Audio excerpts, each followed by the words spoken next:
পর্ব ৩ হারিয়ে যাওয়া সময়। রিয়া ঠিক করল সে সত্যিটা খুঁজে বের করবে।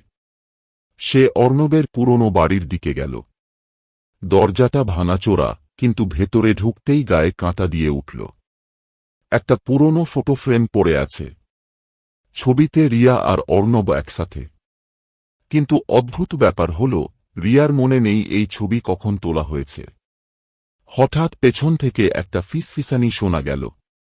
তুমি ফিরেছ, রিয়া। সে ঘুরে দাঁড়াতেই দেখল অর্ণব দরজার ছায়ায় দাঁড়িয়ে আছে। কিন্তু এবার তার চোখের দৃষ্টিতে কেমন একটা শূন্যতা। অর্ণব, তুমি কি সত্যি? অর্ণব ম্লান হাসল। তুমি ভুলে গেছ, তাই না? আমাদের শেষ দেখা। রিয়ার মাথার মধ্যে ঝাপসা স্মৃতিগুলো একসাথে ধাক্কা দিল। সে হঠাৎ করেই অনুভব করল সে শুধু ৬ বছর আগে শহর ছেড়ে যায়নি।